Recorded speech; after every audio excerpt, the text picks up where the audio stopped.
keeping track of the questions and the time and all of that. Okay, so I've got it sitting on, I've got it recording at this point. Okay, so we can, it's almost 10 after the hour. And so I have to cut out by 25 to. So that just gives me a gauge about that and when to take a break.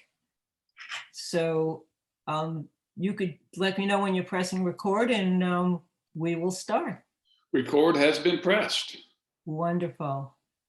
Hello, everyone. This is Rosiland Sadecca, and you are listening to WGSN-DB, the Going Solo Network, and the show is Divorce, Dating, and Empowered Living with Rosiland Sadecca. As you know, I'm founder of the Child-Centered Divorce Network and a divorce and co-parenting coach. And I love to talk to people who are experts in different facets of the world of divorce to see if we could make sense of the complexity that inevitably is part of divorce, especially when you're divorcing as a parent.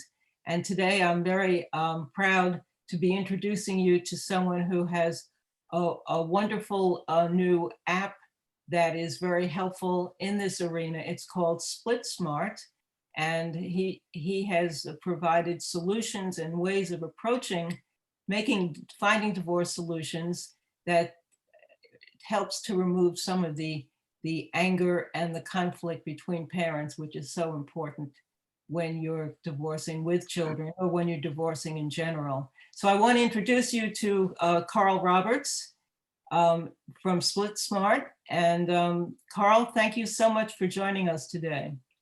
Oh, Roz, just thank you so much for having me in. I'm very passionate about all this topic. It's not just so much my solution with Split Smart is just about trying to change the paradigms of so many parents that enter into this space, because it's just, we think about everybody wanting the best for the children, but what trips people up oftentimes is people start thinking about, well, what do they want? And that's where, I try to help solve some of that problem. Yes. So we're talking today about divorcing with kids. We're talking about determining custody decisions. And as you and I know, it can be very adversarial. So talk to me about why it's so adversarial and what you were trying to do when you created this new option. Yeah, so much. So obviously, a lot of us in this space are inspired to be in this space by our own life experience. Mine was a 9-year high conflict divorce and custody battle that just at the end of the day just should have never happened. There was no reason for it. And so certainly in that course of 9 years, I spent a lot of study trying to figure out why me, and then so much of it is also that well, if it can happen to me, who I think I'm a great guy with a great dad and all that other fun stuff. But it happens to people even, outside their own control. And so really started trying to search into why this was happening. And, and as much as I could blame would like to certainly at the time blame my ex-wife, the reason is that the laws, the statutes, and really the system was designed to be adversarial. It was designed to pit parents against one another if they were so inclined.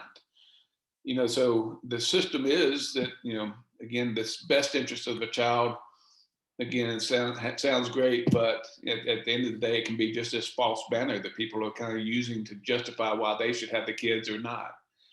Yes. And then when you kind of layer on the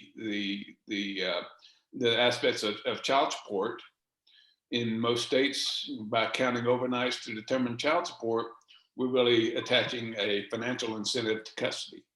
And again, when you're starting into the divorce process, and good people, good parents, good loving parents can just so easily get tripped up by their own emotions. And whether that's some self-centered belief that I'm a better parent or they love me more or whatever that case may be, to emotional justice. Well, he did this, so I'm going to I'm going to do that.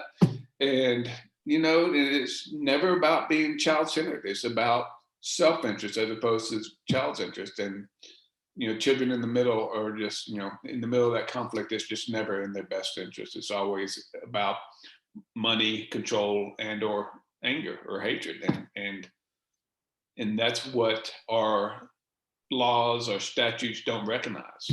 And that's one of my passion areas, is to hopefully get many state laws changed so that they do recognize that the true best outcomes for children is to have two loving, supportive parents. And in one case that may be 50-50, in other cases it may not be. It may be 75-25 or 90-10, whatever works for that family. The key is that there's no conflict. Yes. And the key is that one is not trying to demean the other as a parent.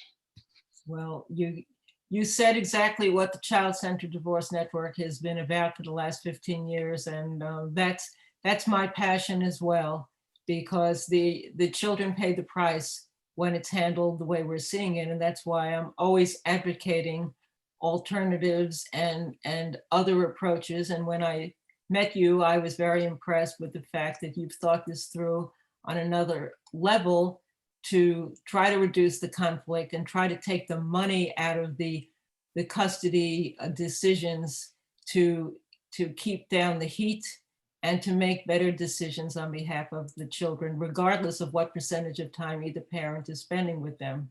So how do you prevent the parents being pitted from against one another? Well, I really do think it starts in every state has its best interest of the child statutes, and that's typically made up of about 8 to 10 different criteria, which all of those criteria are subjective.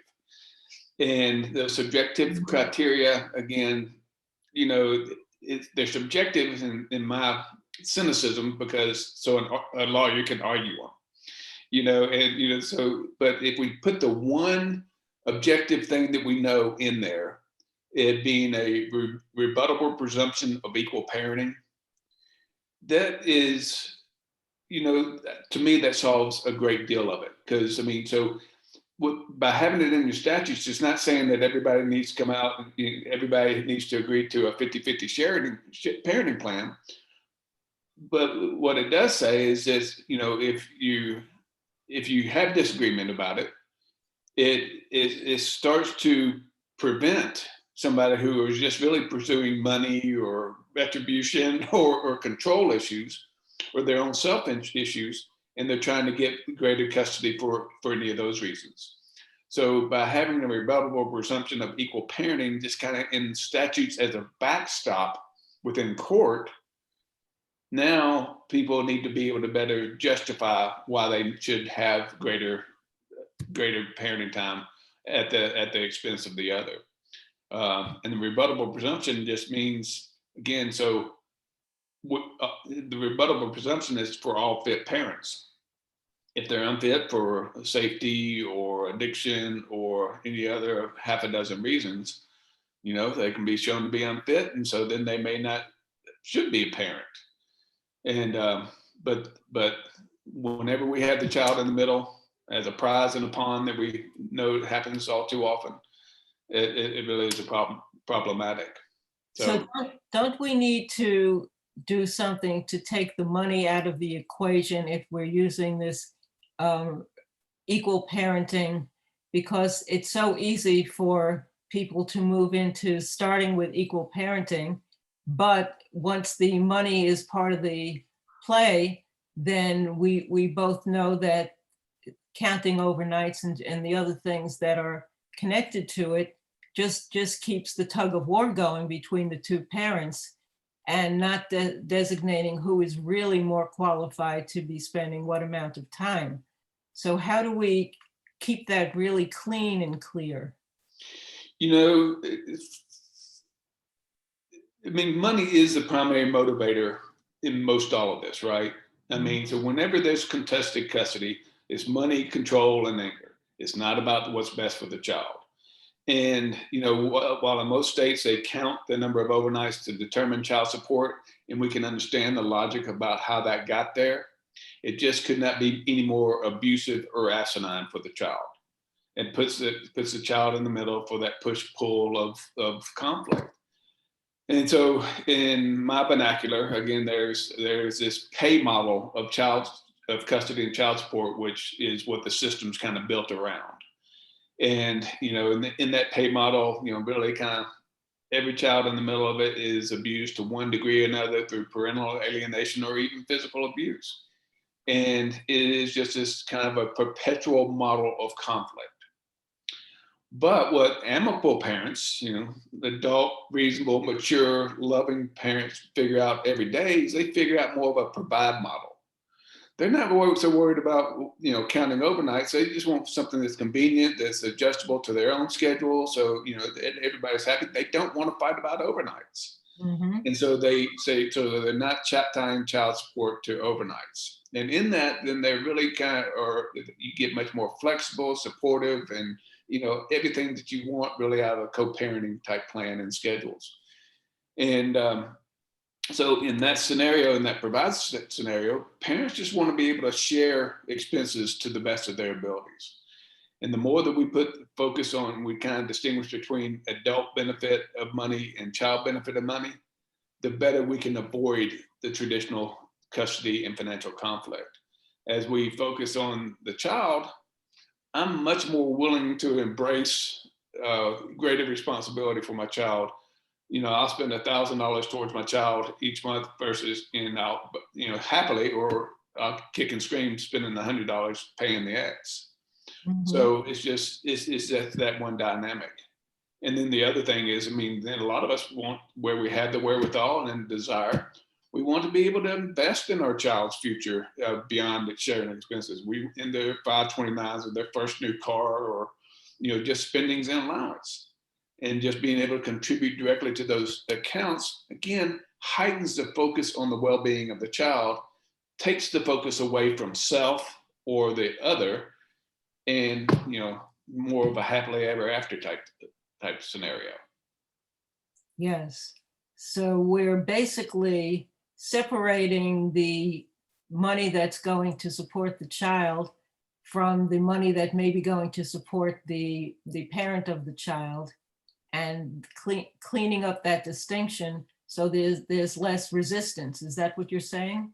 Yeah, I think that amicable parents innately make two very important decisions, whether they're thinking about it or not.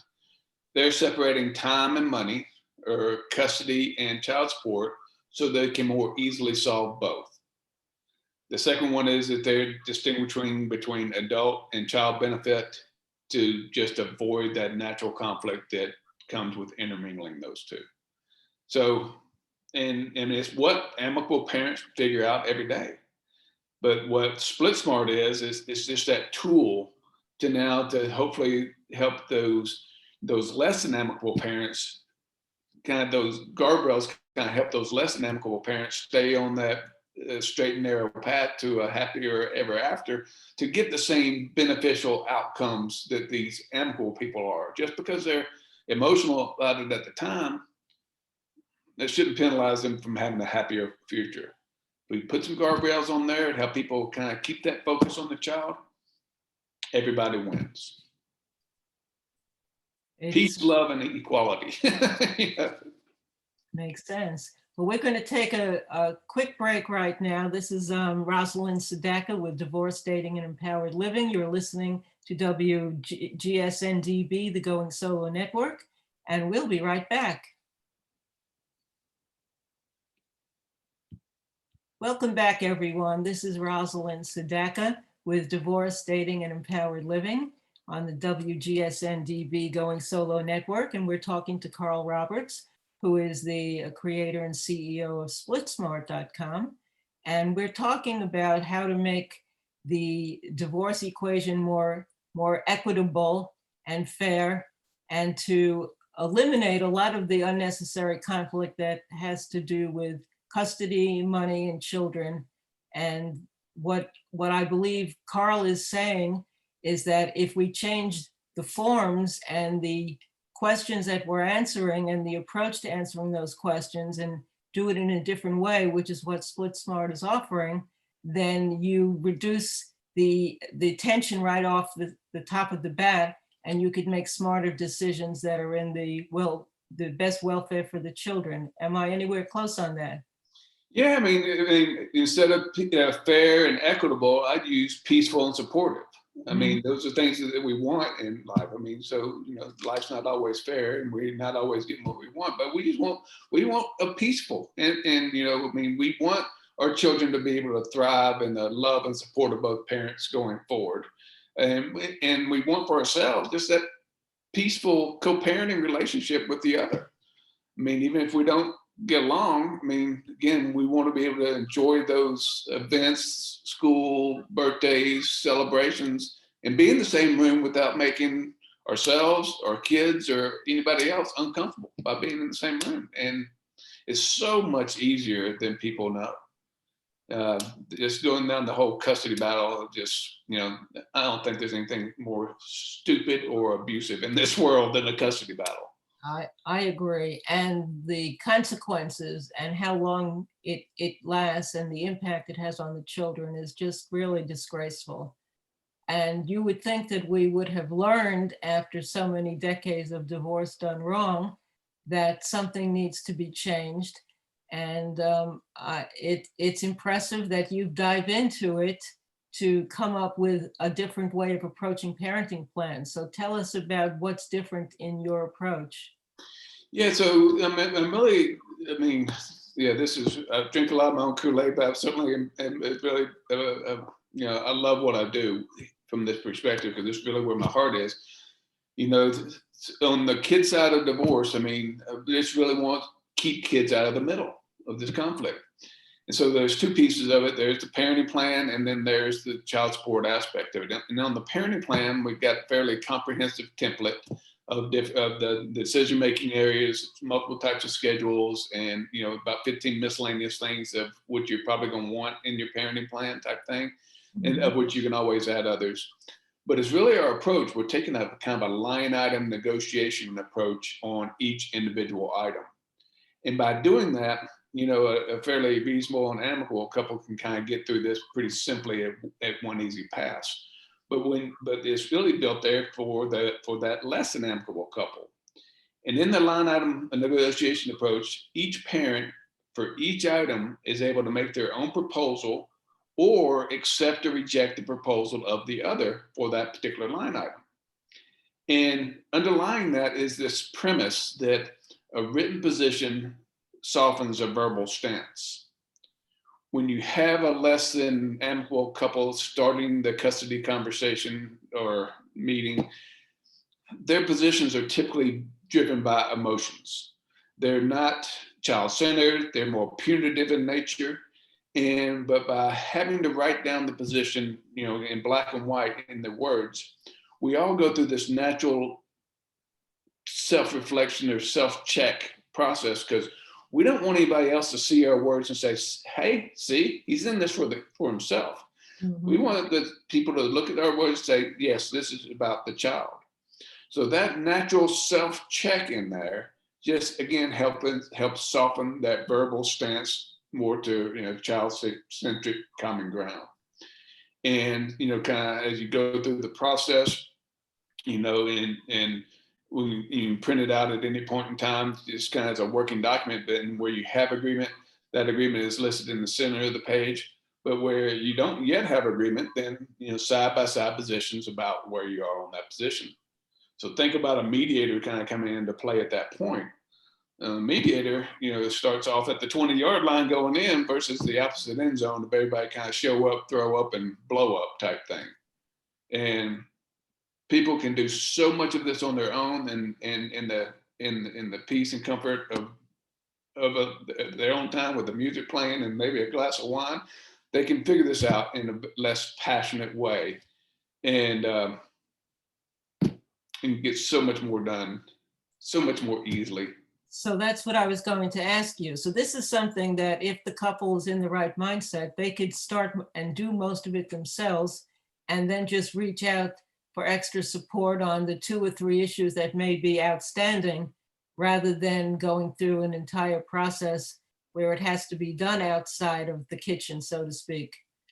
And they can accomplish more and get the feeling that they're communicating and talking and cooperating on a lot of it, because it lends itself in that direction. Am I right?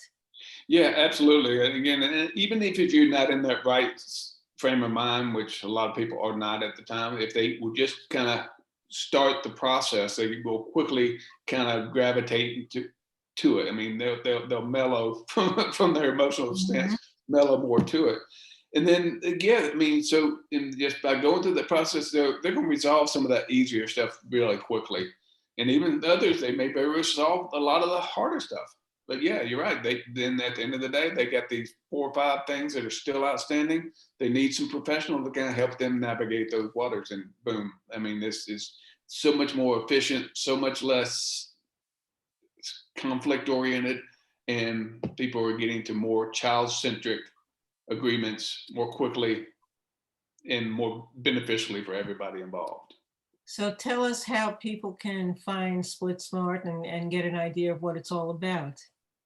It's simple enough. It's splitsmart.com, and you go on there and you read all the information that you like. Certainly, you can schedule an appointment with us to answer any of your questions. But then you can certainly just register and get started from there. So if someone is starting the process and feeling that their soon-to-be ex is exploitive and is going to take advantage of them, and that this might be too easy a tool for them to exploit, what do you say to someone who's thinking about that? So, I mean, so obviously there's 2 sides of divorce. I mean, there's money and kids. And so just from the kids standpoint, and early on, I mean, so I think we all kind of, whether amicable or hostile, we kind of go through these same 4 stages. We think and fret about it for a little while before one of us pulls the trigger. And so we start the process. And then one way or another, we're going to get to the negotiation stage, and then we're going to get to the settlement, and whether that settlement's a court order or just an agreement, and we're going through that. But early on in that stage, it's so much about just getting yourself organized and getting your thoughts organized. And so as you start to alone kind of figure out what you think the parenting plan should be, you can do all this on your own.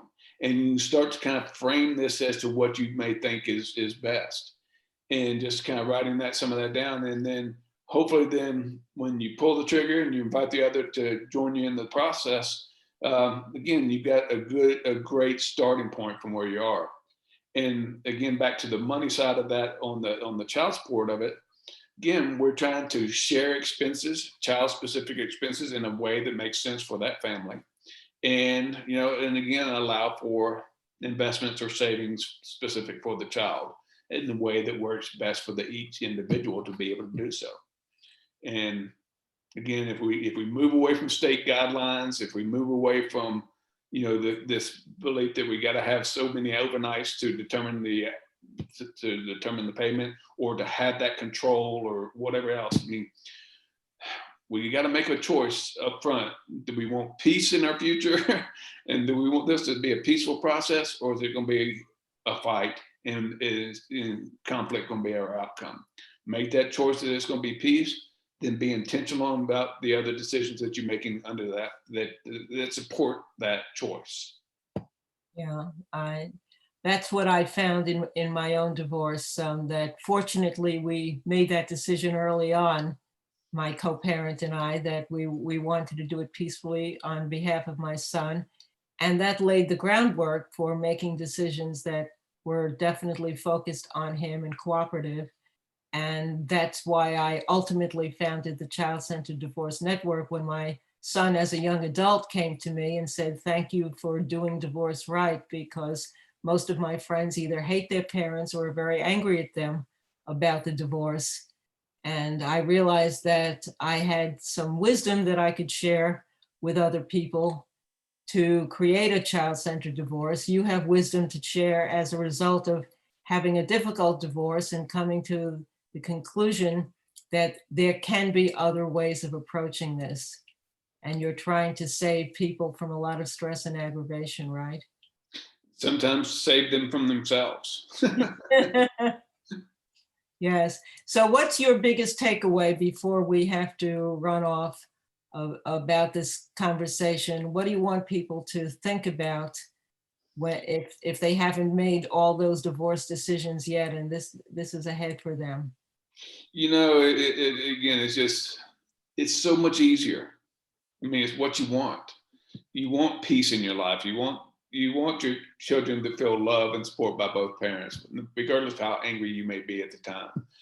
And you know, life is just so much better that way. And regardless if you're amicable or hostile, getting it down on paper, getting it down into our approach, we can keep you on that straight and narrow path to happier ever after, just separately in separate homes. Yes, and life goes on, and your kids don't pay the price. Right. So thank you, Carl Roberts. Again, it's splitsmart.com if you want to check it out. And Carl's available actually to talk to you as well if you have any questions about it. Is that right? Absolutely. Go to splitsmart.com and request an appointment, and we'll go from there. Terrific. Well, thank you. It's always a pleasure to talk to you, and I appreciate your passion about this topic. You know, I have it as well. And that's why we like to talk to one another about this. So thank you for the good work you're doing, and wishing you great success ahead with SplitSmart. And likewise, Rosalind, thank you for the time and your counsel in this space, and look forward to speaking with you again soon. Thank you. So this is Rosiland Sadecca. You can find me at childcentereddivorce.com. I do personal coaching as well as offer a range of ebooks and e-courses and e-programs for those who don't want one-on-one coaching. And there's lots of free material as well as a free ebook right on the homepage, Post-Divorce Parenting, Success Strategies for Getting It Right. And you've been listening to WGSN-DB, the Going Solo Network. Until next time, see you soon. Bye-bye now.